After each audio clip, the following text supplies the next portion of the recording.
Prabhuji, Uttam Damodar Prabhu was introduced to Krishna consciousness during the school days through Krishna contest. So now we understand how important these school contests are. And he was later reintroduced during college days in 1993 and has been practicing since then. So if you calculate, this is 2025 going on. So that's like 32 years, if I'm not wrong. So what we have in front of us is more than 3 decades of Krishna conscious practice. As they say, Krishna consciousness is both a science as well as art. It is an art which needs to be understood by more practiced, more experienced, more seasoned devotees. And whenever there is such an opportunity, we should be very eager to take their association. And we are so fortunate today. Prabhuji is an initiated disciple of His Holiness Srila Jayapataki Swami Maharaj. He has had various services in the temple, which include the Bhakti Vriksha preaching, taking care of the finances, deity worship, food distribution, organizing festivals, and so on. Prabhuji holds master's degree in business management, that is MBA, and he is currently the vice president at the Apollo Hospitals. And in the past, Prabhuji has worked in the UAE as chief operating officer with Barjeel Hospital. Prabhuji is practicing Grahastha with a very wonderful family. Prabhuji's wife, Her Grace Preeti Purna Rohini Mataji, and his children Harsh and Mansi are also practicing devotees. Prabhuji, what's the age of your children? Son is 23, so Harsh Prabhu is 23 years old, and Mansi Mataji, his daughter, is 20 years old, right? So we can expect to have amazing Grahastha wisdom also from Prabhuji today as he speaks on the glories of Bhishma. That's all. Loudly welcome His Grace Uttam Damodar Prabhu to our ISKCON Sarjapur Road Center by loudly chanting Hari Bol, Hari Bol, Hari Bol.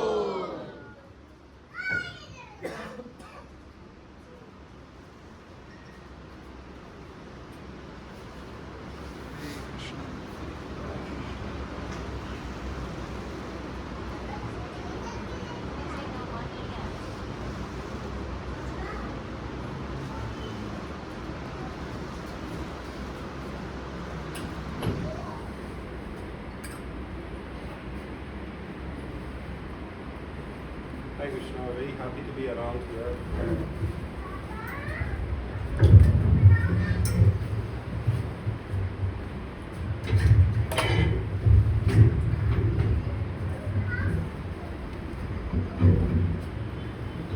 Fall down, so we have to aim higher than we will in somewhere where that mic reaches us. Hare Krishna.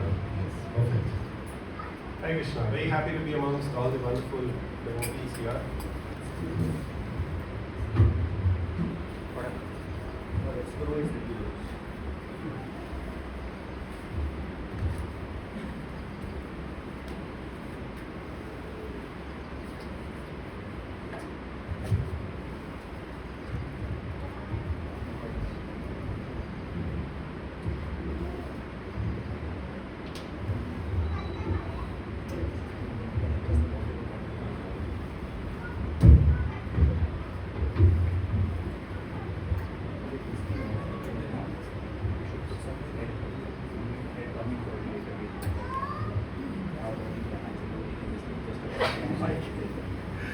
Hare Krishna. Padam Yudham. It's not easy. Material world is like that. In spiritual world, you won't even need a mic. You just speak and everybody all across the spiritual world can hear you.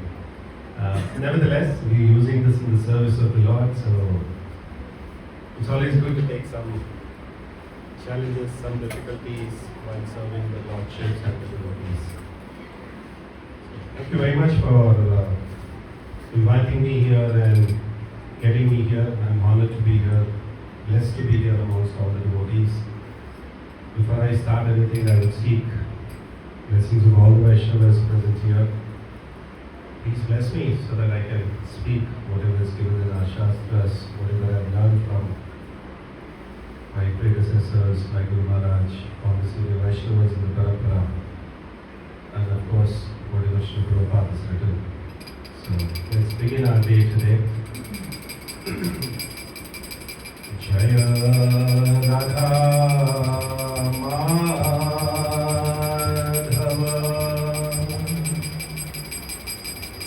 Kunja Bihari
Jai Om Vishnupad Paramahamsa Paribhajapacharya Stotra Shatam.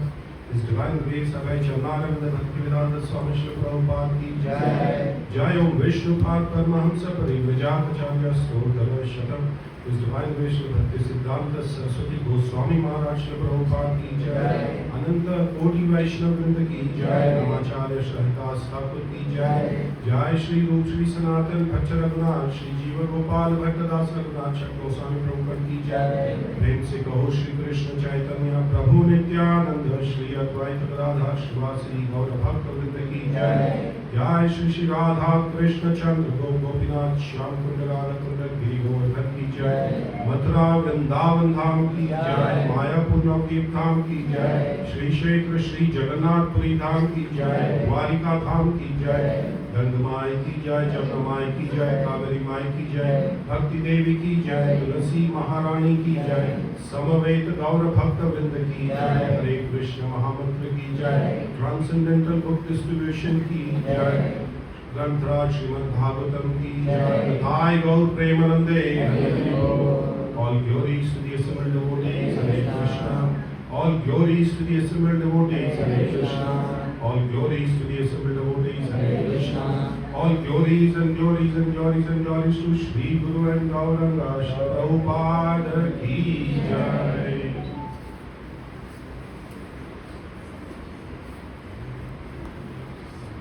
Om Namo Bhagavate Vasudevaya. Om Namo Bhagavate Vasudevaya. Om Namo Bhagavate Vasudevaya. Om Namo Bhagavate Vasudevaya. Om Namo Bhagavate Vasudevaya. Om Namo Bhagavate Vasudevaya.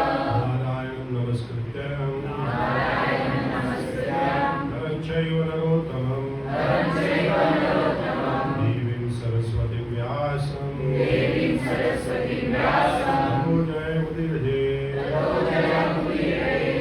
Kastapayeshu Bhadreshu. Kastapayeshu Bhadreshu. Nityam Bhagavata Sevaya. Nityam Bhagavata Sevaya. Bhagavati Uttama Shloke. Bhagavati Uttama Shloke. Bhaktir Bhavati Naistiki. Bhaktir Bhavati Naistiki.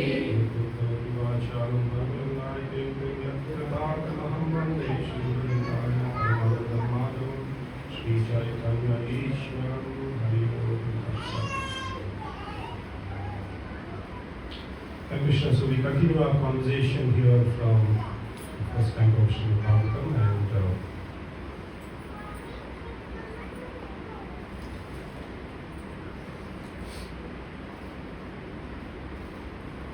first canto was creation, and we continue our conversation from the 9th chapter, which is the passing away of Bhishmadev in the presence of Lord Krishna.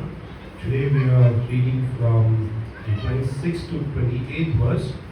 Quite interesting, but very extended and elaborate. So I'll try and put in my best efforts to see whatever I can cover today, and we could discuss more as we move forward, because there are a lot of instructions in this shlokas that we see today, and especially the 26th shloka talks about the 9 qualities, which is very, very important, and very important for us to be devotees and then practicing it.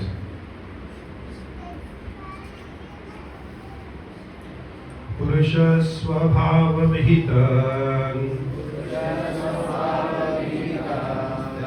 Otherwise, you will pick up your mobiles and then do it. 1:9:26, Canto 1, Chapter 9, and the Shloka numbers 26. Is it available? It's okay. I can actually project, yeah. Yeah, okay, then we can.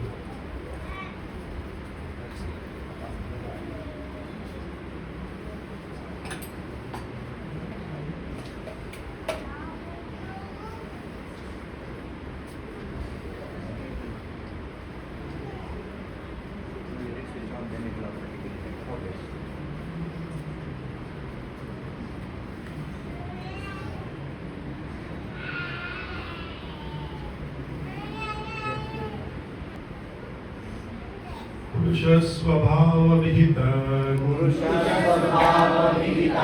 Yathavarnam Yathashramam.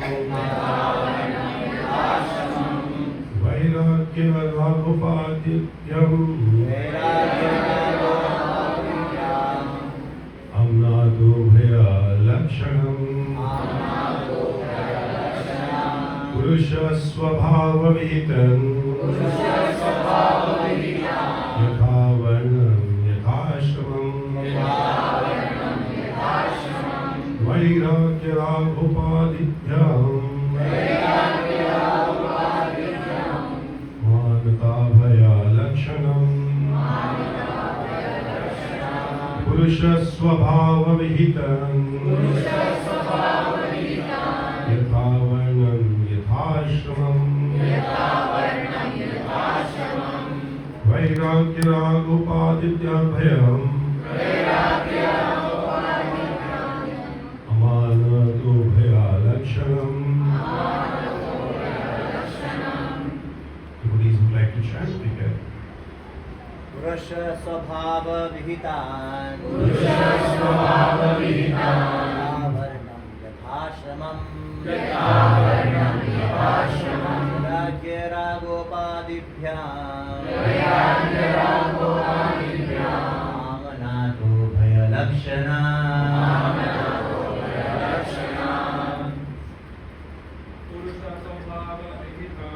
Purusha Swabhava Vihitan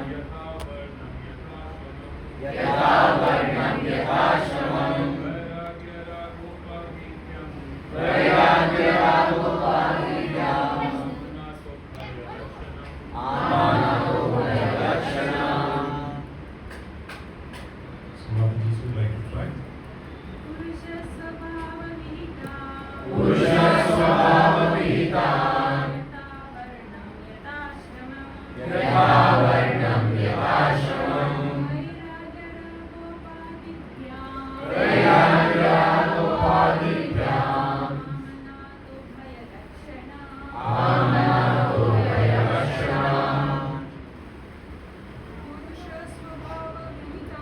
Purusha Swabhava Vihitan Yatha Varnam Yatha Ashramam Vairagya Raghupadidhyam Amanado Bhaya Lakshanam. Multiple translation. Purusha, the human being. Swabhava, by his own acquired qualities.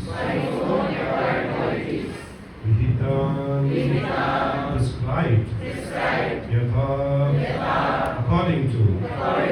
Varnam, classification of caste. Yatha, according to. Ashramam, order of life. Vairagya, attachment. Raga, attachment.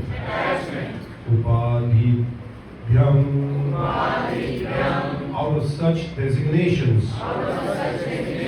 Amnata, systematically. Ubhaya, both. Lakshanam, symptoms. Translation and purport by His Divine Grace, A.C. Bhaktivedanta Swami Sri Prabhupada, Jai Sri Prabhupada. Translation.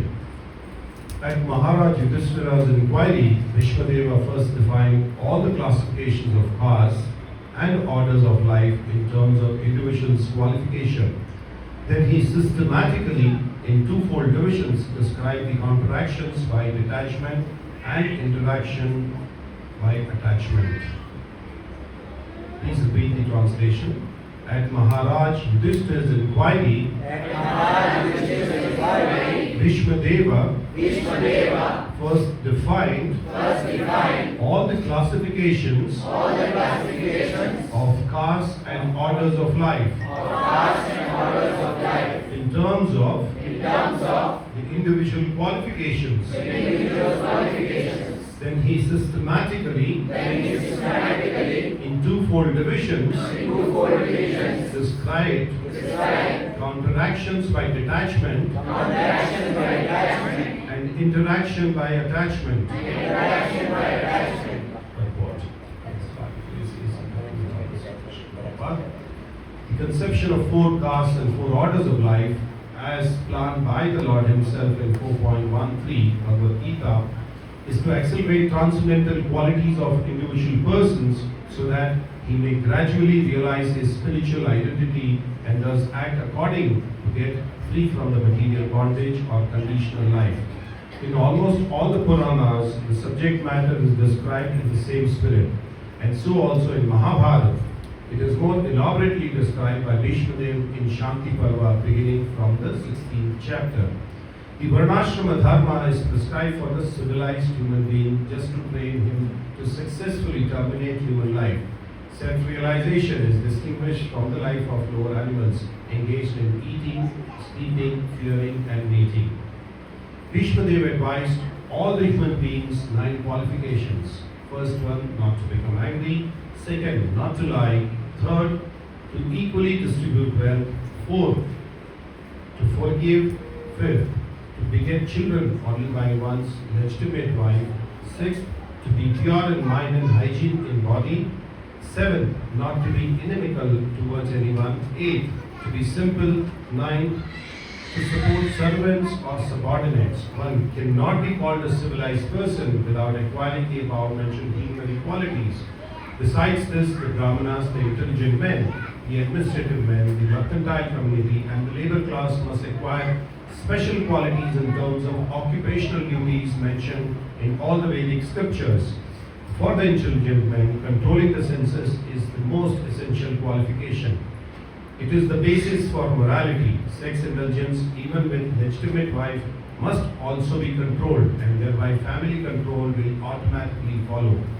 An intelligent man abuses his great qualification if he does not follow the Vedic way of life.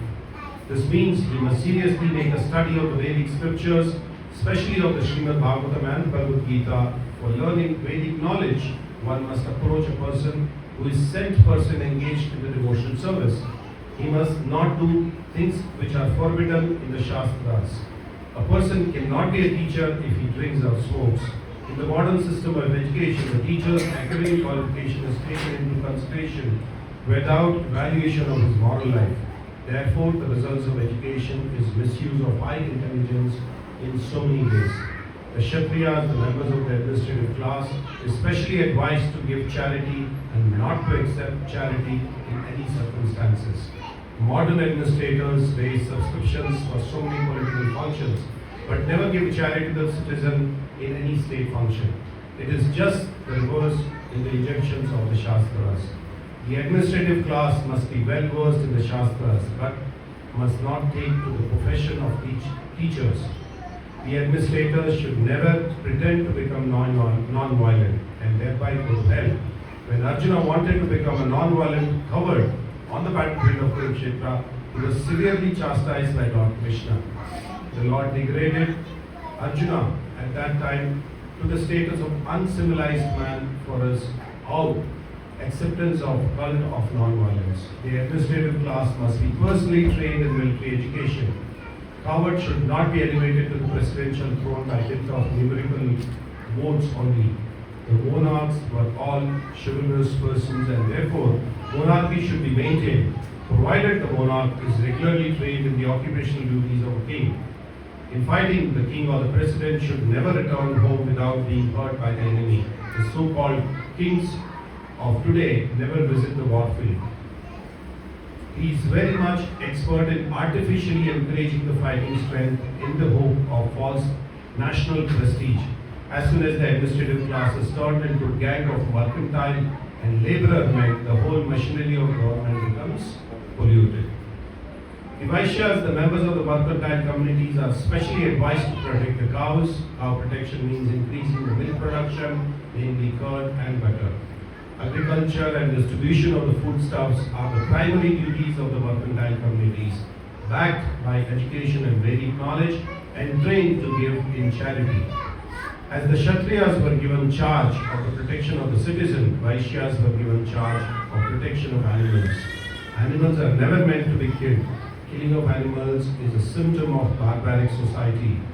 For a human being, agriculture produce, fruits and milk are sufficient and compatible foodstuffs. The human society should be given more attention to animal protection. The productive energy of the laborer is misused when he is occupied by industrial enterprise. Industry of various types cannot produce the essential needs of man, namely rice, meat, grains, milk, fruits and vegetables. The production of machines and the machine tools increases the artificial living fashion of class of vested interest and keeps thousands of men in the starvation and unrest. This should not be the standard of civilization. The Shudra class is less intelligent and should have no independence. They are meant for rendering sincere service to the three higher sectors of the society. The Shudra class can attain all comforts of life simply by rendering the service to the higher classes. It is specially enjoined that the Shudra should never bank money.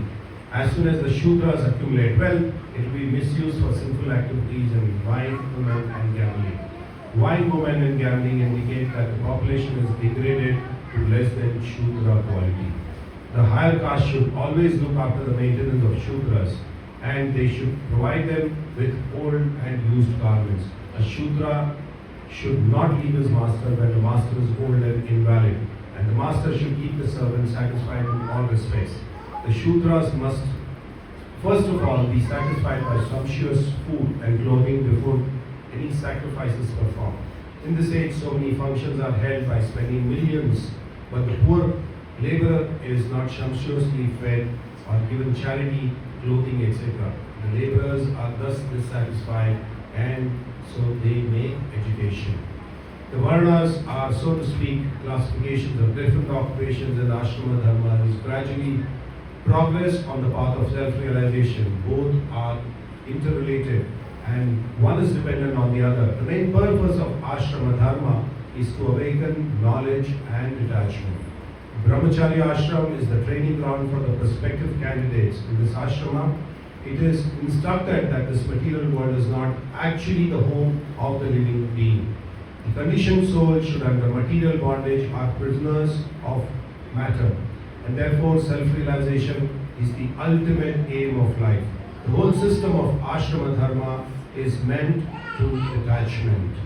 One who fails to assimilate the spirit of detachment is allowed to enter into family life with the same spirit of detachment. Therefore, one who attains detachment may at once adopt the fourth order, namely renounce, and thus live on charity only, not to accumulate wealth, but just to keep body and soul together for ultimate realization. Household life is for one who is attached, and vanaprastha and sannyasa order of life are for those who are detached from material life. The brahmacharya ashram is specially meant for training both attached and detached. So we have 27th and 28th verse as well. I will not be able to go into the purports of all of them. We will quickly look at the translation, which is very important.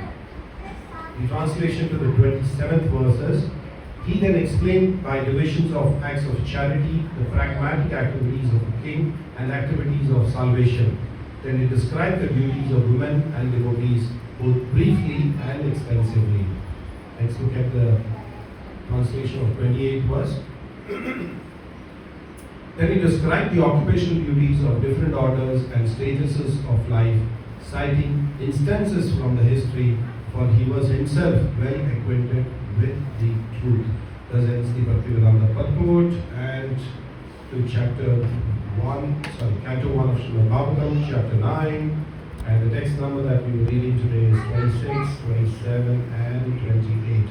Om Tat Sat Om Jnana Timirandasya Jnana Jana Sharakaya Chakshuro Militam Yena Tasmai Shri Gurave Namaha Shri Chaitanya Manobhishtam Sthapitam Yena Bhutale Swayam Rupa Kadamayam Vihati Swapadadvitam Vandeham Shri Guru Shri Rupa Kadamayam Shri Guru Vaishnavasya Shri Rupam Sadvajatam Sadhanamatam Tam Sajivam Sadvaitam Savadutam Parijana Saitam Krishna Chaitanya Devam Shri Radha Krishna Bharan Saharanita Shri Vishakhavitamsya He Krishna Karuna Sindhu Dinabandhu Jagatpate Gopesha Gopika Kanta Radha Kanta Namostute तप्तकाञ्चन गौराङ्गी Radhe Vrindavaneshwari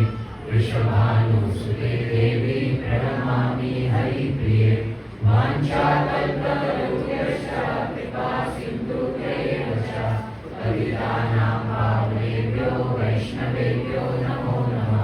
नमो विष्णुपादाय कृष्णप्रेष्ठाय भूतले श्रीमते भक्तिवेदान्त स्वामीति नामिने नमस्ते सरस्वती देवे गौरवाणी प्रचारिणे निर्विशेषा शून्यवादी पाश्चात्य देशतारिणे जय श्री कृष्ण चैतन्य प्रभु नित्यानंद श्री अद्वैत गदाधर शिवासादि गौर भक्तवृंद हरे Krishna Krishna Krishna Hare Hare Hare Ram Ram Ram Hare Hare. Hare Krishna. So words of wisdom directly from somebody who's seen the whole world, the whole material.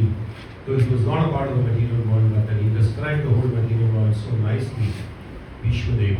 And this is the description that he gives, that how 4 varnas and 4 ashramas have to really behave. And what would be the main intent that we take this material life and why we have a material life? Why do we get trained as brahmacharis, grahasthas, vanaprasthas, sannyasis? How do we really get trained ourselves to achieve the desired success, which is Krishna Prema? At the end of the day, I think all of us sitting here, our whole intent, or I would say only intent, is going back home, back to Godhead. Nobody wants to remain here. How many of us want to remain here in this material world? Nobody? Nobody wants to. I think that's a intelligent choice that we have made.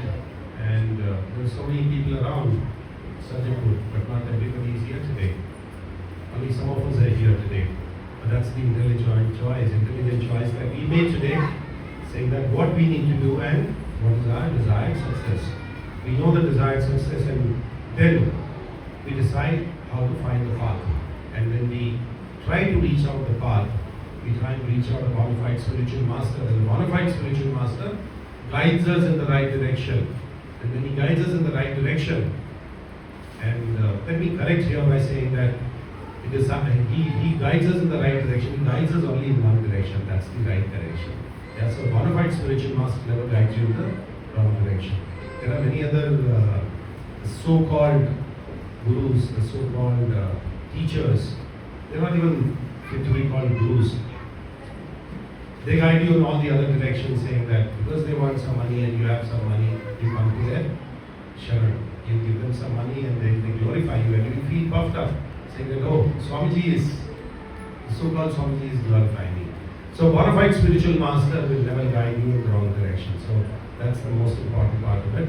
In Bhagavad Gita 4.13, he says why this 4-caste system was created in Chaturvarnam Maya Srishtam. According to the 3 modes of material nature and the work associated with them, the 4 divisions of human society were created by me. And who's speaking this? Krishna himself. He says, I have created it, yeah? So we have to trust him. There's absolutely no doubt about it. And although I am the creator of the system, he clarifies further, I am the creator of the system. You should know that I am yet the non-doer, but unchangeable. This is something interesting. In India, the system is actually misused for the benefits of the individuals. When we say brahmanas, they actually want the mass wealth. And there are many brahmanas whom you will find that they have a cross thread and they still walk into places where they're not supposed to be walking around. They're not supposed to be associating with those people, and they still kind of associate. So this is where the challenge comes, because when something good is given, but then there are characters who misuse them. Here this is given by Krishna. He says it very clearly, saying that this 4 varnas are created by me for certain principles, for certain views. But then it's not being followed. In 2015, there was a big hangama about Manu Samhita. And it said you should give, Manu Samhita says you should give charity to brahmanas. But then The Brahmanas were all misusing whatever charity was coming to them. And Brahmanas are also supposed to accept charity and give charity. It's not that Brahmanas only accept charity. So that's the quality of a Brahmana. There are 6 things that the Brahmanas have to do. What they have to do? Patal Patan, Yajan Yajan and Yan and Pratigraha. So you have to learn and teach. You have to do yajnas and make people participate in the yajnas. Then what are the other 2? Charity. Very important. Charity is state charity. Use it to the extent that it is required, and the balance you should give it away. That's the other way around. People started burning, tearing away Manu Samhita and throwing it out and all that. That's because it was misused. And if Brahmanas don't use the charity which is given to them, what happens to them? They go to hell. That's given in Manu Samhita. I am not speaking this. It's given in Manu Samhita, and I am referring to that and speaking to you about it. There was another area where we had a little concern. There was an Indian professor, so-called Indian professor, who said Shudras and women are lowly. And then there's another group of people who came up saying that, women liberation and so many things. Yeah, women are liberated, there's absolutely no problem. You have to give them independence, you have to give them independence to practice Krishna Bhakti. You have to give independence to them to run the families. You can't be dictating, saying that morning I want this, evening I want this. You work as per my instructions. You give them independence. That's called independence for the women. Not that women freely associate with unknown people. Women independently travel to places where they're not supposed to be traveling, or go to places where they're not supposed to be going. That's where it meant by saying that Shudras and women should be treated always under the care. Especially when it comes to care of the women. When a girl child is born in a family, she's under the care of the father. When she grows up a little bit, she continues to be under the care of the father and the brother, elder brother, generally elder brother. As she gets married, she gets under the care of the husband. The husband is supposed to protect her, give her care, give her whatever is required. And as she grows beyond that, and in case if the husband leaves the body, she goes under the care of the elder son. So that's the Shastras, that's the right way of doing it. You can't be leaving people to their own whims and fancies, saying that do whatever you want to do. So our Shastras give us the right indications. Here also, when we want to discuss about these 9 principles that Bhishmadev is speaking about, there's a lot of misinterpretation that happens, which is what should be avoided. We're actually, missing the Guna Karma Vibhagasha, the discrimination on the qualities, which is the first thing. In Kali Yuga, we have very little time. Sunday morning, only 1.5 hours we have. And we don't have more time, actually, even to spend for Srimad Bhagavatam. But in the other Yugas, they had a lot of time for the scriptures. So in Kali Yuga, while we are not able to go through Srimad Bhagavatam, Bhagavad Gita, Manu Samhita, they all give us the details, but Srila Prabhupada made it much easier for us. He translated Srimad Bhagavatam into very lucid English language, and then translated various other languages. The devotees and the disciples of Srila Prabhupada translated it into many other languages and made it very simple for some of us to understand, some of us to assimilate, and some of us to speak about it as well. We already spoke about the 6 actions of the Brahmanas, Bhajan Patan, Yajan Yajan, Dhanam and Pratigraha. Now the first part of this discussion, the qualities of the 9 that Bhishmadev described, is not to become angry. How many of us follow this religiously? No hands up, I have to also put down my hands because it's difficult, it's not easy, but the Nectar of Instruction actually describes about this. It talks about Vacho Vegam Manasa Krodha Vega. First line says, you will control your anger. And without controlling the anger, a person becomes disciple of such uncontrolled anger. Yeah, you don't become a disciple of a qualified spiritual master, you actually become a disciple of an uncontrolled anger. It's also wise that a controlled person who can subdue the impetus of speaking, the agitation of the mind, and the onset of anger. And please understand, why is it saying onset of anger? Anger is not always there with us. There's an onset, slowly it comes. And if we are able to control our anger when it is coming to us by practicing, and it doesn't come overnight. Some of us, I will talk about others, I will talk about myself. For me, anger was something very easy to get. I'm sure my wife will confirm that. She knows how angry I was. But over a period of time, mercy of Guru and Krishna and practice, I think our anger slowly comes down, slowly can be subdued. But we have to learn to forgive. Why do we become angry? Because somebody does something which you don't like. Not necessarily that everything you like has to be done by the other person. He may or she may do something. Maybe your wife may cook something that you don't like. Maybe your wife would, or your husband would like to go to a place which you don't like. So these are very simple causes of anger. But how do we control them? Very practical examples are given. Sri Prabhupada says anger was also for Krishna. Anger is also for Krishna. But then that anger should lead to preaching.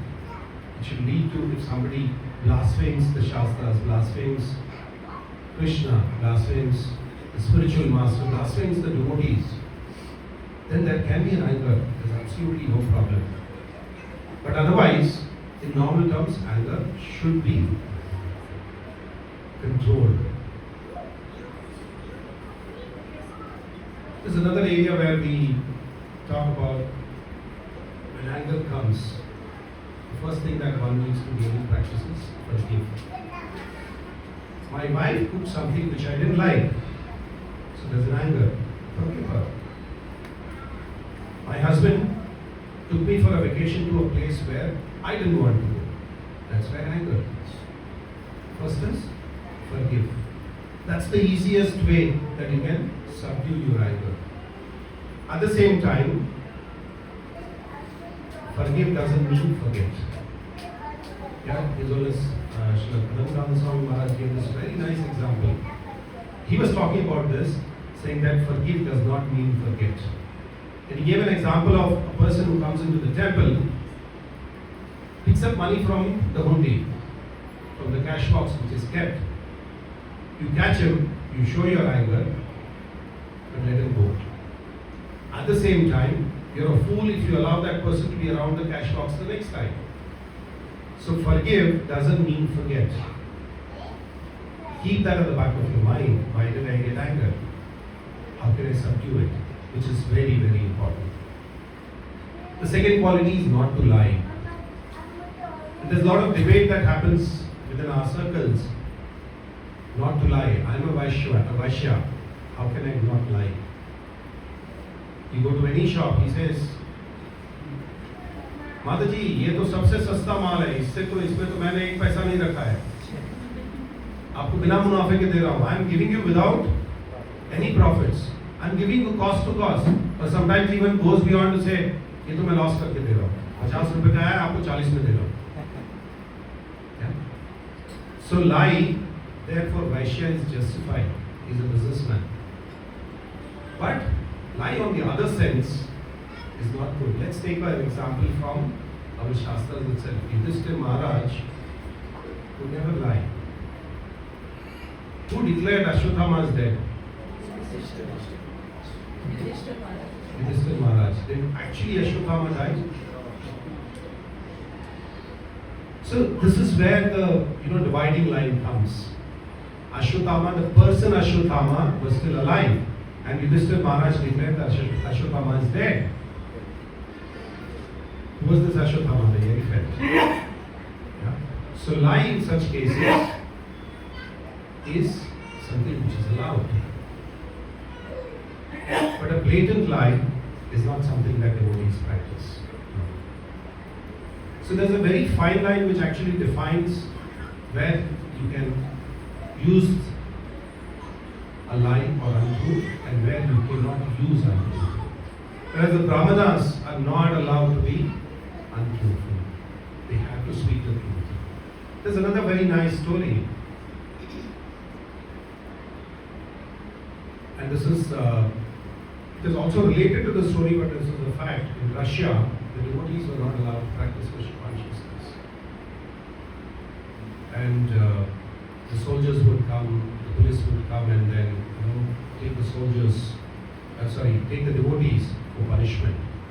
So if there are people who are practicing and somebody says that they're not around, despite their being hiding in the attic or despite their hiding in the undergrounds, they would say they're not away, they're not here, or they run away, or they've absconded.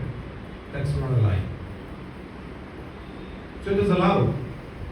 So there's a very fine line which actually has to divide this. Another example that one can take is, as parents, both as mothers, for Prabhus and Matajis, both, this is practical. You have children, small children, and the child is not keeping too well and you give them medicine. He says, nahi, ye to bahut kadwa hai, nahi peena hai. What does the father say? Nahi, ye to mithai ke jaisa hai.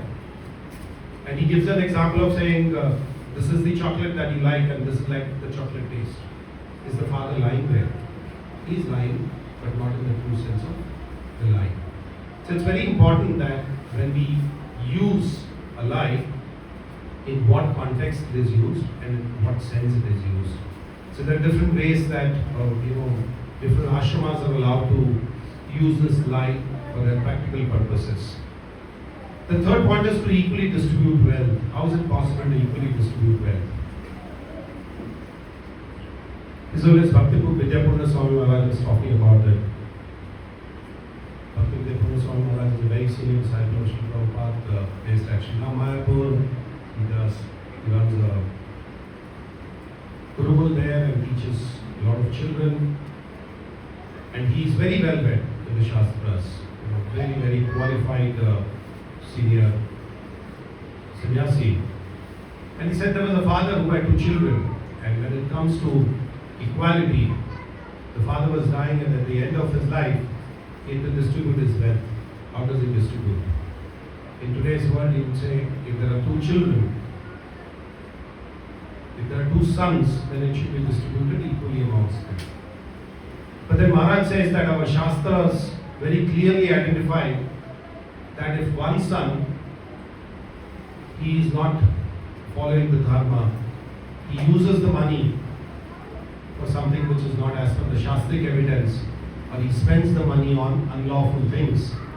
And the second son is a very dharmic person, he spends money only on dharma, he gives charity to brahmanas, he uses it for pilgrimages, he gives donations and all of that. Then the first son should be given only as much as it is required to maintain himself. And the second son should get the maximum of it, one who is following the dharma. So again, there is distinguishing factors in everything that we do. Bhishmadev is talking of all this knowledge for the benefit of the human society in the right context of it. We can't be taking it in the right context and then fighting, saying that, though I'm not qualified, I need to get the whole money. We see so many fights happening, I'm sure, in all the material world, and we keep hearing about it very often as well. And the fourth point that Vishwadev talks about is to forgive. And forgive is very important. It is also related to the first point that we spoke about, forgive and forget. And we spoke about it, saying that if somebody does a mistake, it is very important. It's the quality of a Vaishnava to forgive somebody, at the same time not to forget. And the fifth one is to beget children only by one's legitimate wife. I think this doesn't need any explanation as far as the devotee circles are concerned. It is the basic principles of Krishna consciousness. And one has to follow this to the core. There is no exception in this rule. The other rules do have some exceptions when we spoke about a little lie or when we spoke about equality of distribution of wealth. But then this principle absolutely has no compromise at all. Bhishmadev also talks about the next point where he says to be pure in mind and hygienic in body. By chanting and reading the scriptures, we should take the Krishna consciousness very regularly, which is what is purifying the mind. When you read the Shastras, when you hear the Shastras, when you associate with devotees, then you are purifying your mind. At the same time, it is also talking about bodily hygiene.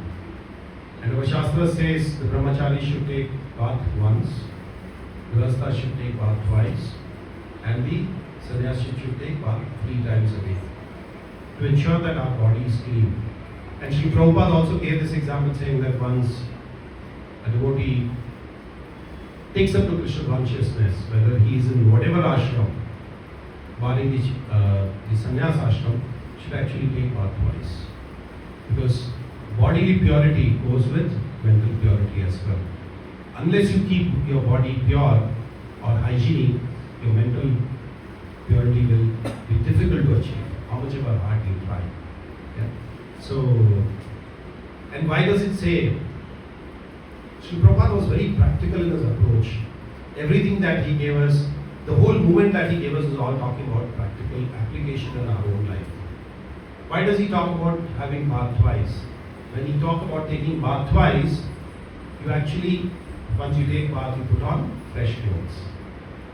You also put on tilak. And by putting on tilak, what do? You remember Krishna. You chant the names of Krishna while applying the tilak in various parts of your body.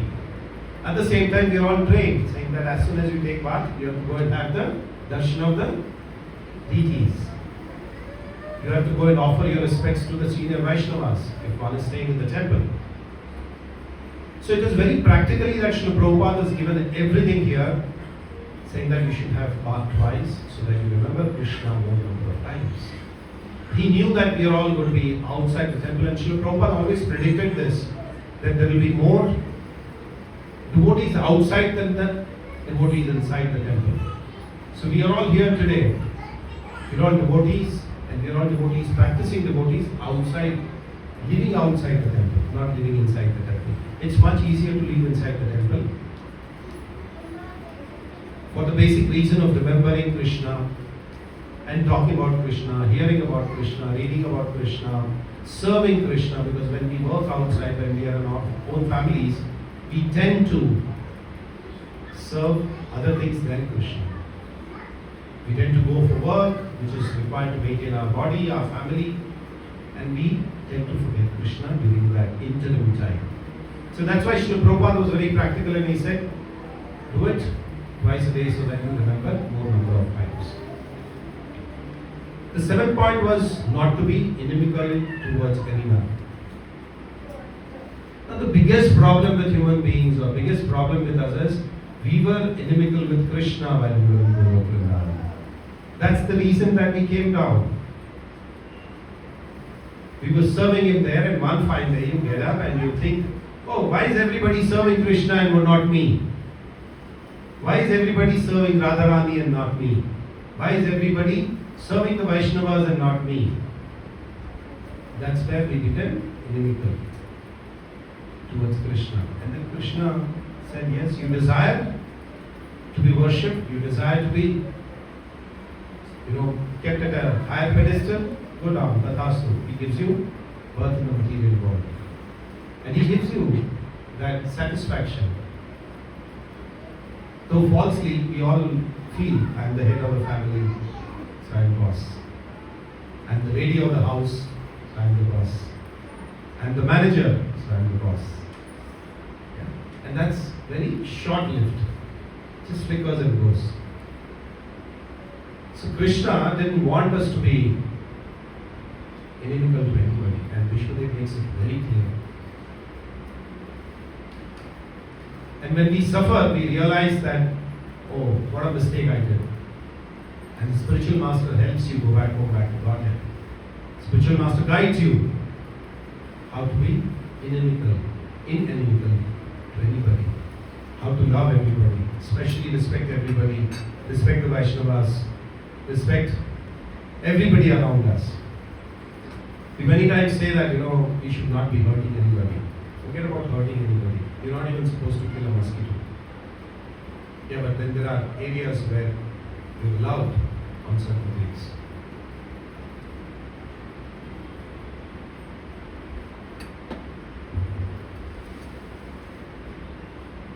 There's a very nice story about one of the disciples of Srila Bhaktisiddhanta Saraswati Goswami Maharaj. So that means the God-bearer of Srila Prabhupada. He's a very nice devotee, a wonderful Vaishnava, got initiated by His Holiness, His Divine Grace, Srila Bhaktisiddhanta Saraswati Maharaj, practicing the four regulative principles very nicely. But once Srila Bhaktisiddhanta Saraswati Maharaj left his body, when he went to the spiritual world, this devotee started dwindling. He stopped the practice, he slowly went out of the path of devotional service, started doing something which devotees are not supposed to be doing. He started doing something which even a human being should not be doing. So, and this is a factual story, it is not just a story for us to hear and forget. This is narrated by this devotee very well, and at the time of death, he even started eating meat and drinking wine and all that. He broke all the regulative principles, and at the time of death, three Yamadutas come and take him. And please understand, this is not any other story, this is a fact. This is being published, and this has been published in Chaitanya Gaudiya Math, one of their scriptures. It is not scriptures, one of the books it is published. And he started deteriorating completely, and when the Yamadutas came to take him, he somehow uttered the word of Prabhupada, Prabhupada. Sri Bhaktisiddhanta Saraswati Maharaj is also referred as Sri Prabhupada. So he was actually calling out to Sri Bhaktisiddhanta Saraswati Goswami Maharaj. And he uttered those words, and suddenly Chitraketu, who is in Yamaloka, he realizes that he is not an ordinary person. And Chitraketu allows this person to speak about himself. Yeah? And Chitraketu, not Chitraketu, my apologies, Chitraketu. And he allows this person to speak his mind. And then he says that I have committed all this actions which are not supposed to be done. And then he's allowed to meet a spiritual master. And when Sri Bhaktisiddhanta Saraswati Maharaj he met, he says, Guru Maharaj, I did all these mistakes and I regret for whatever I have done. And so Bhaktisiddhanta Saraswati Maharaj guides him, saying that take a shelter of a bona fide spiritual master, and chastises him first, and then tells him that go and take shelter of a bona fide spiritual master. And he gets one more opportunity to go back and practice Krishna consciousness. And then in the Indian culture, we have, it's not a culture, it's the basic requirements that a dead body is placed on a tray and then, we are taken for the final rites.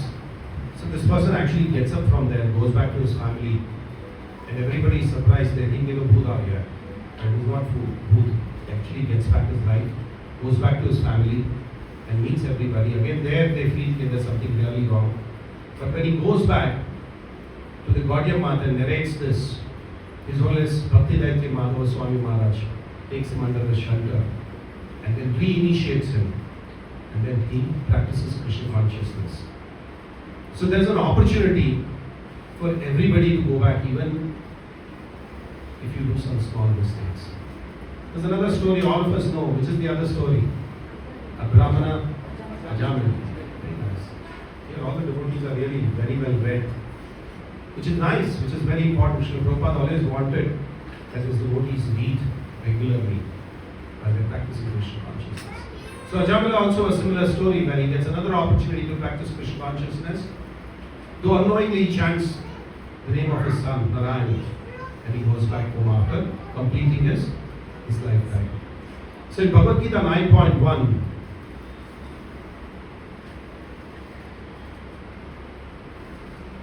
the 31st verse, Krishna says Kaunteya Pratijani, Name Bhaktya Pranashami. What does it mean? My devotee will attain lasting peace. And this is what I am guaranteeing. Krishna guarantees that. Krishna speaks about this. And in 2.40 talks about Neha Uttam Damodar. Yeah? The endeavor that we put on the path of coming to Krishna consciousness, there's absolutely no loss. And even a little advancement that we do on this path can protect one from the most dangerous type of fear. And this devotee that we spoke about was sincere for some time. But think of devotees who are so sincere to Srila Prabhupada. And we owe it to Srila Prabhupada because we're fortunate that we got his association. We got association of his disciples, his anugas who are following him. And he gave us his Vani. Though some of us, or most of us, would not have had the association of Srila Prabhupada in his Vapu. But in his Vani, he has given us everything. And every day, devotees who chant 16 rounds at least take the name of Krishna how many times? 1,728 times. Minimum. Yeah? I'm sure, otherwise also we keep talking about it. But then every shloka that we chant, what do we request? Oh Krishna, oh Radharani. What do we say beyond that? Please engage me in your devotional service. Are we really engaging ourselves in the devotional service? You're talking about it minimum 1728 times. Or whatever number of times that we are saying. When it comes to practicing devotional service, when it comes to preaching, when it comes to book distribution, when it comes to prasadam distribution, when it comes to Damodar program, we raise our hands. Sorry, I have an audit at the office. Sorry, I have my boss coming at home for a dinner. Sorry, I have my sister-in-law who has come from my native and I have to take care of her. Is it not a duplicit behavior that we have? When there's an opportunity for us to serve Krishna, and when devotees call us saying that, let's go for another Kirtan. The reason may be something else, but then you say, sorry, I cannot come. What is the point in saying, please give me your service, I would like to come and serve you. And then when service comes, you run away from the service. This is a very nice practical understanding of a devotee family. This is from Australia. And there was a family which was staying very far from the temple. And this was a practical example. This is spoken by a devotee. I don't remember, I think it was Madhav Prabhu who spoke about this devotee. And he says, in ideal grahastha life, he gives the example. He says, 7 days of the week, 5 days, both husband and wife, Prabhu and Mataji, work in the office. And they practice their devotional service at home with whatever novel activities they have, the normal Mangalati, morning chanting, honoring offering, honoring prasadam, and evening coming back and offering an arti, and then normal practices. But then they have devised their life around Krishna consciousness so nicely that the other 2 days which they get in their week off, that is Saturday and Sunday, Sunday is dedicated to the temple. They travel almost 60 kilometers from the temple because they stay away from the temple. They come early in the morning and not as early as probably I came to this temple today.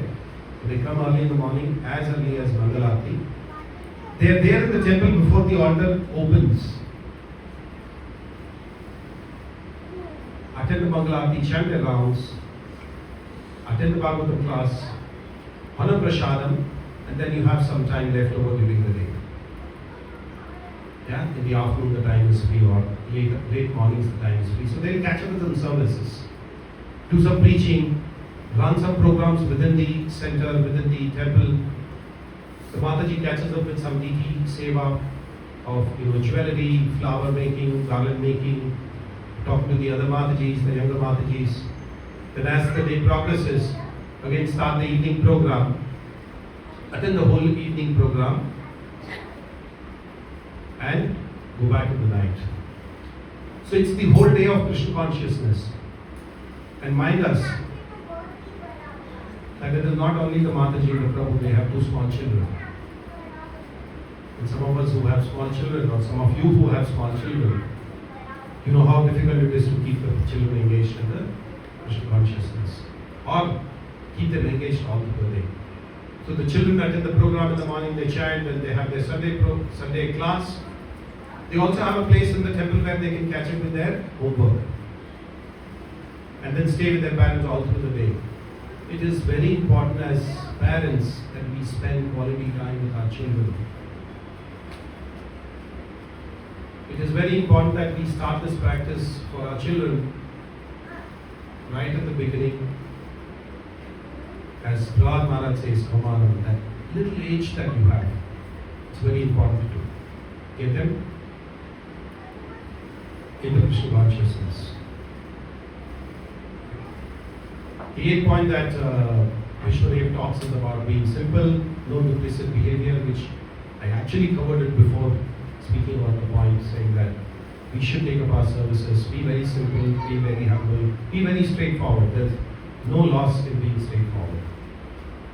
Yeah. And practice it everywhere. It's difficult to practice simple behavior within our family or within our devotee circles and not practice it at the office.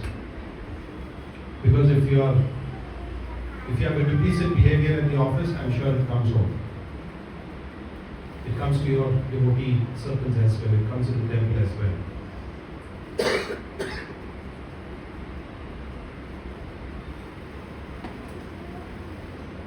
And the 9th point is to support servants or subordinates. Now this doesn't really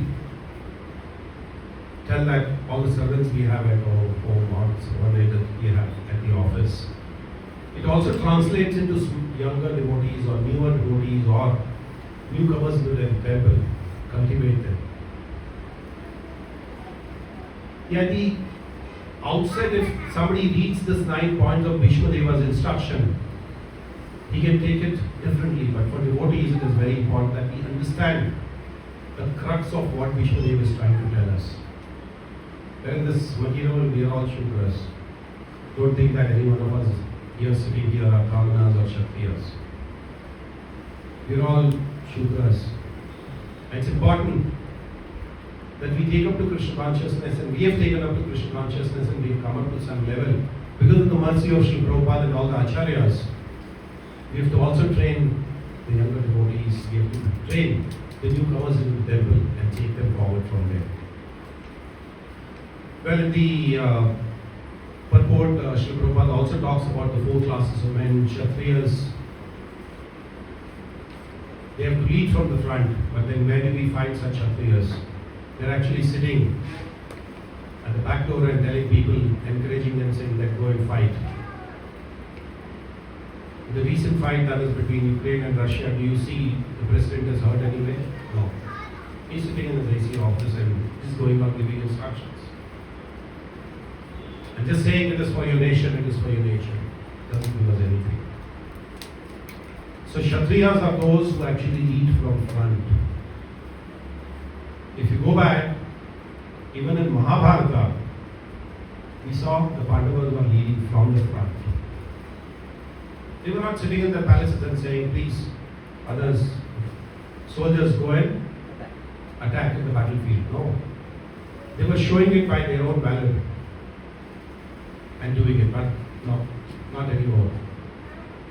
In the current day scenario, if you see the ministers or the president or whoever you take it as, they collect the money for their own benefit. In the yesteryears, the money was collected and plowed back into the society. And the difference between the haves and have-nots was not at all seen when there was a Raja Rishi who was ruling the kingdom. Anybody could reach out to him. Anybody could go to him with a complaint. But today's minister, if you go to him, he will ask you, do you have a deal for him? Do you have something that he can make money? Then he'll allow you to even have an audience with him. Forget about solving your problems. The second class is Brahmanas.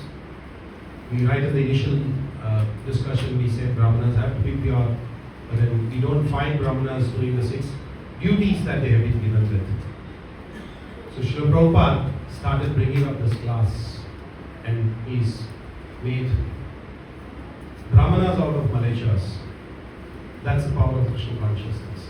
If we engage regularly, despite being in the material world, despite some of us saying that I am a Shudra, I am a Malecha, you can still become Brahmanas.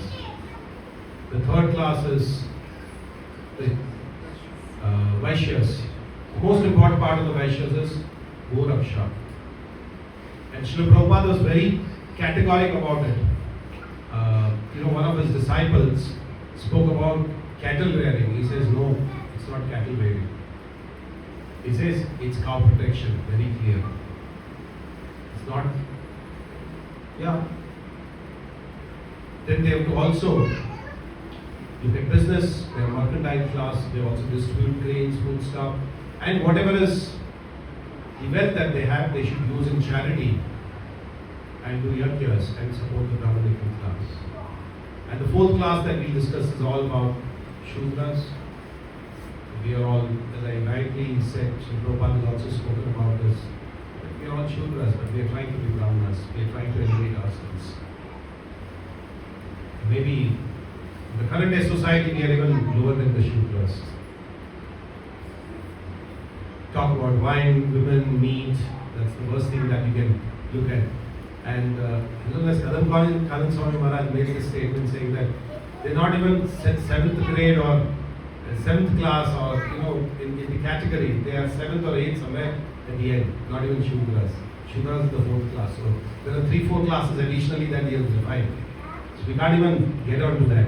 So Varna and Ashrama is basically to awaken our knowledge and get detachment from the material world.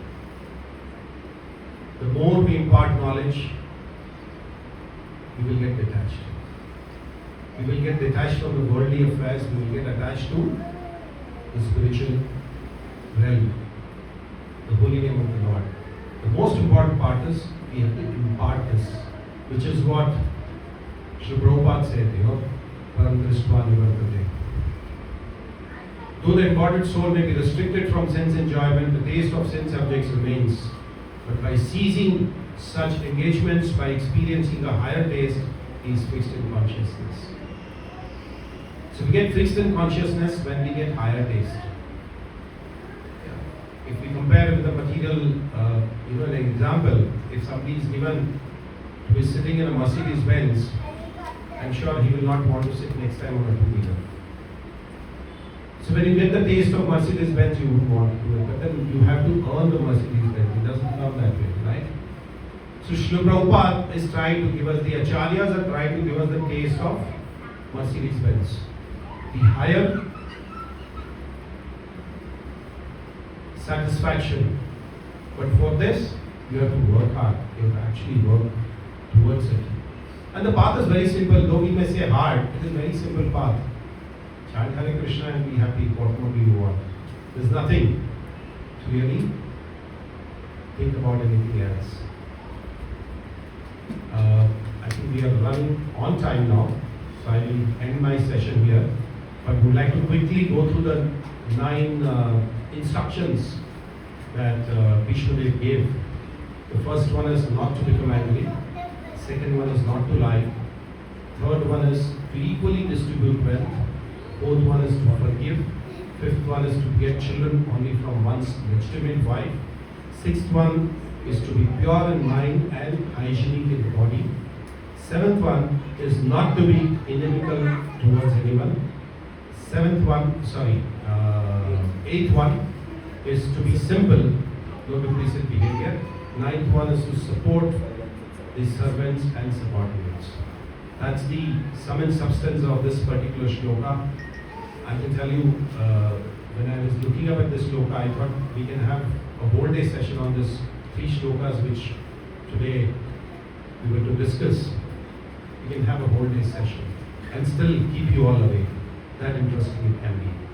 But in the paucity of time and continuation of the program, I will end here. I would take up any questions if you may have, and also request you if there are any corrections in whatever I spoke. Happy to look at the corrections. And if there are any comments, please go ahead. Thank you very much for your patient hearing.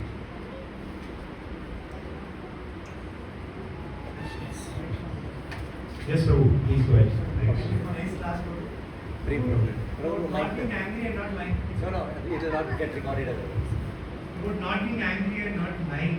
Of course, we all are more at work than at home and other places. How can we be more conscious about that behavior specifically at work? Because we're spending more time at work. Right? Sometimes you're lying because of fear of being reprimanded by your senior, or you not make your deadline or something. So how can we just be continuously conscious about it? Very interesting question, very practical question. Thank you very much, Prem Prabhu. One of our very old devotees. I have known Prem Prabhu for at least about 20 plus years. Yeah. I've grown with him, so very nice devotee. I've known him for a very long time. Thank you, Prem Prabhu, for that wonderful question. It's a very practical question in our life. And while having on the discussion also, we said that lying to a certain extent, we gave an example of a merchant who says, yeah, I'm giving it to you at cost price, I'm giving you lower than the cost. So at work, there are times that it demands you that you have to be a little careful. I'm not saying manipulative, but you have to be careful. First and foremost, it's important to achieve our deadlines so that we prove ourselves. But sometimes the deadlines are too stretched. I agree with you, corporate world is not easy. And we have to manage it well. That's the way it is. How do we practice it? The time that you get at home, you're chanting, you're reading, will help you in ensuring that what we do at office or at work is not really impacting in the right direction of the material world or in the opposite direction of spiritual life that we really take it. So it's a very simple example, you have a sandwich, you have a bread at the base and bread on top. So these are two your practices that we take up in the morning and the evening. You have your morning program, you have your evening program, and then in between you can squeeze in your office and still enjoy the bread. So with every bite you get a bread in your mouth. Right? When you make a sandwich, with every bite you get a bread. Though along with that you also get some tomatoes and cucumber kind of things. So it's a very crude example I'm giving you, but that's the way that we have to really ensure that our spiritual life is covered up with spiritual practice in the morning, covered up with spiritual practice in the evening. You have your Sandhya Aarti or Shayan Aarti at home. Spend some time with children. I know you have two children, lovely children. Spend some time with them, talking to them about Krishna Katha, giving them some stories from the Puranas. And that will keep your consciousness very, very active, because consciousness is Krishna consciousness. If you keep it very active and you're able to fight the Maya during the day. So the armament is our spiritual practice during the morning and the evening. Most important is morning for all of us. Evening is also important, but I'm saying most important is morning, Brahma Muhurta, chanting, associating with devotees if possible, if not online, if not physically, then online, and chanting something very, very, very powerful. Sorry, Prabhu. Does that answer your question, Prabhu? Thank you very much. Yes, Prabhu. Hare Krishna. So I have a follow-up on this. Am I coherent? Yes, sure. I have a follow-up on this one. Please, Prabhu. It is told in Shastras that the mercantile community is allowed to speak lie to some extent. Prabhupada also gave that example, he also touched base on that. So as a follow-up on that, when we work for a corporate, essentially we are doing business with them. Yes. And we sell our skills and they pay us for that. So essentially we are acting as a mercantile community in some sense. Yes. So as a follow-up, when we speak lie, in that sense, is that discounted for in the mercantile behavior? Very practical question. Applied to my life also, so I'll take that question. Prabhu. Very easy. As you rightly said, we are selling our skills. So you are a mercantile, in that sense, you are a merchant who's selling your skills for something in return. The easiest way to counteract with that is to ensure that whatever you earn, you've liked there. You probably kind of made up certain things there. Yeah? And I know boardroom meetings, I'm sure I'm with the camera, but I can't speak. Right? In the boardroom meetings, there are beautiful presentations that all of us make. Yeah? And some of us know what is the truth behind the beautiful presentations.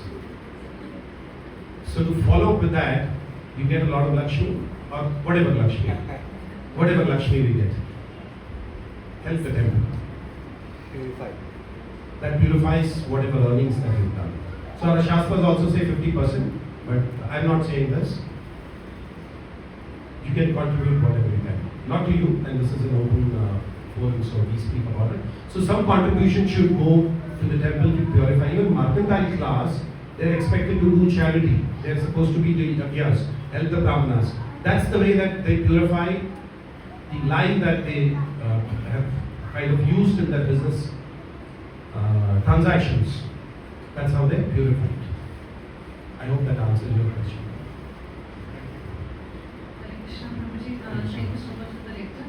But again, a follow-up question on whatever you said, then how will any person can do whatever he wants to do in life and then contribute towards Krishna consciousness, the Lakshmi. So this is not correct, I guess. So how will you differentiate what we are doing and what other person is doing? I can give you a very simple example, Mataji. This is a doubt every devotee will have, saying that it's okay, I'll do some cheating business, get that money and donate it to the temple. My karmas are wiped off. Please don't go with that. Karmas are never wiped off. Just by donating, karmas are not wiped off. You're getting purified. Yeah? Let me give you an example with that, Can I go and murder somebody and tell the government I'll give you 10 crores, don't charge me? It happens, but yeah, legally you're not supposed to do it. But here, in the Shastras it says that you can go to a certain extent of lying. You can't sell drugs calling it as food grains. But you can sell food grains calling it higher quality and earn a little extra money. But you can't sell drugs calling it as food grain and sell it to somebody and take money. So there's a fine line which defines on how much you can lie. The blatant lies are not something that can be acceptable. Yeah? Lies again, not compromising the basic principles of dharma can be still acceptable. Yeah? But not something like what I said, you murder and tell that, okay, I give you so much money. Yeah? So for mercantile class, yes, it is their duty, it is a part of their responsibility that they do something like that. I hope that clarifies. And one more question I had. Yes, ma'am. You said forgive but not forget. I can elaborate on that because if you have not forgotten, it is always there in your mind. Okay. I ended up with an example with His Holiness Kadamkar Swami Maharaj made that there was a devotee, not a devotee, a person who was coming to the temple. Yeah, let's call him a devotee. The devotee was coming to the temple and he picked up some money from the cash box, from the hundi. Right? So, if you don't forgive him, what would you do? You will throw him out of the temple. He will lose the opportunity of becoming Krishna conscious. You will lose the opportunity of preaching somebody. You will lose a person from the movement. We don't know what is the background of that person picking up the money from the hundi. So that's the reason we say forgive. At the same time, you would, Maharaj said, I'm saying it myself, Maharaj said, you would be a fool if you allow the same person to come back and touch the hundi again. You can't forget that incident that he had picked it up. So if you allow him to do it again, he will be In the sense of learning habituated, he will go and pick up the money again. So don't allow him to commit that crime again. At the same time, forgive him for that fault that he has done. And train him so that he can become a devotee. That's the difference that we have to do. So forgive, but don't forget. And a lot of things. But in our relationship in the material world, we have to practice both, forgive and forget. So it has to be logically taken. It cannot be a fundamentalist approach. An eye for an eye, a tooth for a tooth. So that doesn't apply everywhere. If the same incident that if you, say I'll take my example, if I have a fight with my good wife, and if I decide not to forget, then my life is hell. So please. I hope that, yes. I think somebody has. Hare Krishna, Prabhu. Hare Krishna. Thank you for coming to our center and giving us wonderful session, Prabhu. Prabhu, I understand that when one soul becomes pure, then only the soul goes to Goloka Vrindavan, and at that time is liberated from the cycle of birth and death. And I'm aware of Srimad Bhagavatam, which Jai Vijay came down because of the curse, and they came down with the God's wish, we can say. In the session, I understand that we came down from there Yes. because we became inimical to Krishna, and why everyone is serving Krishna and not us. So just to maybe if you can help me understand a little bit clear, that are there still chances that after we become pure, we go to Goloka Vrindavan, are there still chances that we become inimical and we come down, or is it God's wish? Very nice question. I'll answer it with an example. You're walking on the road and you don't see a ditch and you fall into it. You dirty yourself. Go back home. Somebody tells you that there is a ditch on that road. So next time be careful. That's a spiritual master. And then you go back home, clean yourself, walk back on the same road, see the ditch, again fall into it. Is it an intelligent choice? No. Okay? Let me support it by another example. Why do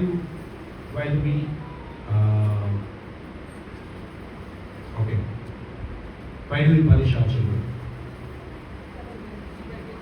They don't repeat something wrong.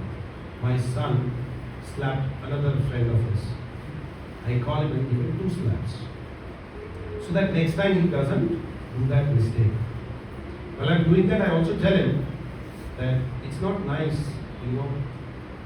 fight with your friends or hit them, which is not good. So a spiritual master comes in our life, and it's not easy. Mind you, I said that there are lakhs of people in and around Sarjapur Road. Why are you here? It's for a reason, that there is a spiritual master who guides us in Krishna consciousness. He also tells us that don't come again. And we go back to Goloka Vrindavan and keep realizing, saying that I better not repeat it again. I better not repeat it again. I better not repeat it again. So the qualification of the soul is saying that we have to be there always and not here.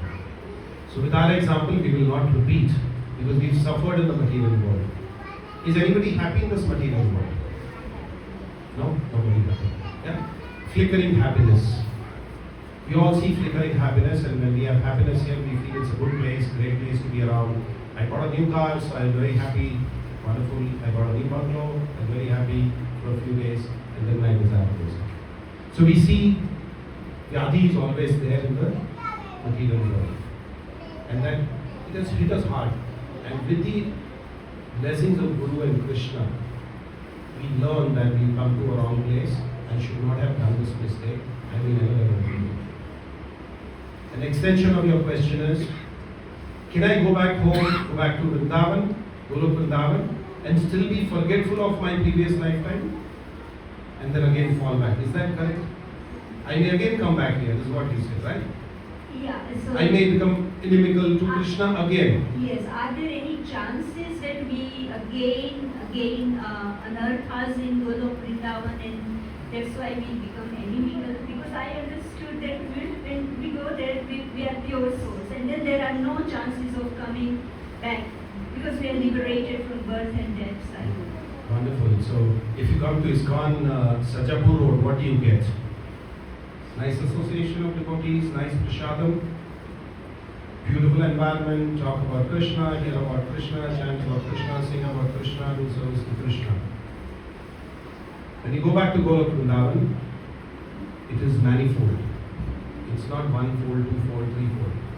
Multifold, which none of us can even imagine sitting here, how much of happiness that we get there. And let me also tell you this, that it is because of Naam of Krishna that we are here. You are given a very small, only controlling power that you have, or only thing that we have, is only the desire that we can make. But if Krishna doesn't want us to come here, he will still keep us here. So we should always pray that I don't come back here again. The child in the womb of the mother, before the mother gives birth, goes through so much of difficulty. And he says, I will never do this mistake again. Just take me back home. The moment the child comes out of the womb, gets in touch with Maya, everything is forgotten. The prayers of 7 months, being in the womb, being all that trouble, school, hot, cold, spicy, sweet, all that atmosphere that the child is around is all forgotten. That's because of touch of Maya. Touch of Maya is not there in the world. Not there.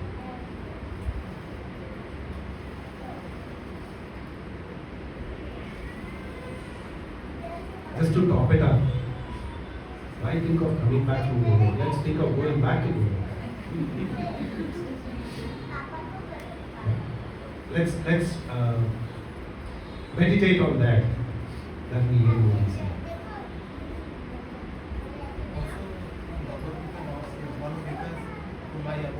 Never comes back. Krishna confirms that. In Bhagavad Gita saying that once he comes to my abode, he never takes birth again. Sorry. Yes, Mataji. Hare Krishna Prabhu. Prabhu, I hope we have time, if it is okay. Last question. I'm okay, I have no problem. I have no work today. My day is only supposed to be Krishna conscious today. So you can ask as many questions as possible. It's just because of the time that I will follow the management decision, and we can even discuss offhand, off the records during Prashad. My good wife is also here, she can also answer some questions if you wish. Yeah. That's the force behind the gravity. Okay. Please, Mother. Hare Krishna. Thank you for the lecture, Prabhu. Prabhu, my question is like, you said like, as follow up with the Madhavi's question, like we become pure and we go to the Glorious Departure or something like that.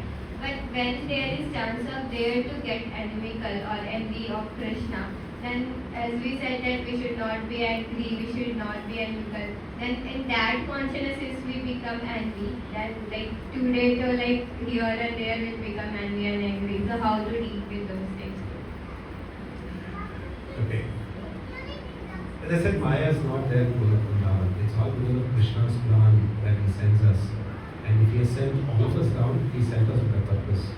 He sent us with a purpose that we fulfill the desires of the acharyas. It's not his desire, because the acharyas desired. Chaitanya Mahaprabhu predicted that Krishna Upadesh. Everybody wanted to become gurus. He wanted everybody to preach. He wanted in every town and village his name to be spoken. So Krishna sitting there, though Chaitanya Mahaprabhu himself is Krishna, but he came in the form of a devotee avatar. So he says, I want to fulfill the desire of my devotee. Sri Prabhupada came, he could have been very easily liberated soul. He was a liberated soul. Yeah, he could have easily gone back home, back to Godhead in that lifetime itself, by just practicing Krishna consciousness in Uttam Damodar temple. He did not go to US, but he became an instrument. So we all actually become instruments. We all come here as instruments. It's important that if we are an instrument, if I am a chaku, if I am a knife, my quality is to cut. So if I have come as a devotee, my quality is supposed to be preaching others. My quality is supposed to become Krishna conscious, that's by default. But then my quality is to preach others and ensure that I take back home all the people around. And you may not make an announcement like Vlad Maharaj said, I will not go back until everybody goes from here. But at the same time, you can pray at the lotus feet of the acharyas, Guru and Krishna, saying that I would like to take some souls home. So Chaitanya Mahaprabhu will be happy. So that's the whole desire that we have. And when we have that desire, these qualities will not come to us. They will not touch us. Hope that clarifies. Thank you, Prabhu. Thank you, Maharaj.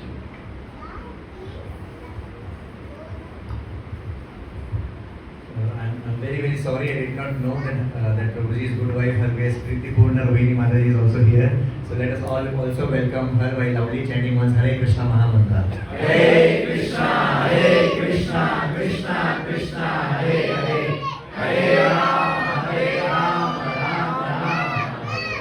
Thank you Mataji for coming. I hope all the Matajis would very much benefit from your association. If there is any one more question we can take, Prashadam has arrived, but we can take one more question if anybody has any burning question, Prabhu, Jagdish would. Prabhuji, as we know, there are 4 varnas in the section. I want to know one particular community, like they exist in these coastal regions, like they call as fishermen. If you see the ancient all background, right, they are surviving only by selling fish. Right? Now, is it a sin they do? Because if you see, they cannot. I mean, we don't have that much jobs also, right? Like 100% of them like doing jobs. We don't have jobs. Government is not doing that much jobs. So maybe 30% they have jobs. They are doing jobs, but 70% majority of them still doing that business because of their survival. So is it a sin they are doing, selling fish, catching fish? If given an opportunity, they should move out of it. But if there is no opportunity, they can continue to do their business. There are certain class of people who are still allowed, as per our Karma Kandiya reference, saying that they can eat non-veg on certain days. So for somebody to eat non-veg on certain days, they also need somebody to get fishes for them. So it's a part of their job. It's a cycle, which is okay. I will add one example for this. Srila Prabhupada had a disciple in UK. And in UK, and to be very precise, he was Gujarati. Gujaratis are not supposed to be non-vegetarians. Not only non-vegetarians, Gujaratis are not even supposed to get into business of meat. But this Gujarati family had a superstore. And in a superstore in the UK, you sell everything, which includes non-vegetarian food and everything else, So he went and asked Prabhupada that, Prabhupada, I'm selling, though he didn't have a butchery and all that, but he would sell whatever comes and sells. Now, that was a mainstay for his business also. It was one of those mainstays for his business in the UK. So Srila Prabhupada said that you can continue because you're a Vaishya. Yeah? At the same time, you ensure that whatever profit comes from selling that particular product, you don't touch it. For example, if you had ₹1,00,000 profit in the business and 10,000 rupees is coming from selling that particular product, don't touch that 10,000 rupees. The whole 10,000 should be just donated. So that you don't carry the karma for that. It's just a byproduct that you are selling. So this is Srila Prabhupada's example. I have no qualification to speak about such decision, but Srila Prabhupada made this decision and that devotee initiative devotee Srila Prabhupada's disciple. So in certain circumstances, yes, it is allowed, but with certain conditions. Because it's their job, they can't leave that. It's their profession or it's their mainstay, it's their living, they can't do that. So it's still allowed. And you'll be surprised, not only in coastal Karnataka, even in the Maharashtra borders, you have this, they call it by some name, I forget the name of that community, Koli. Yeah? If you believe it, there are programs happening in those communities and there are devotees in those communities. So, it's a Bengalis, yes. Pakistan has 8 temples. So, it's an opportunity. Let them continue their business over a period of time, yes. If feasible, if possible, we should get on.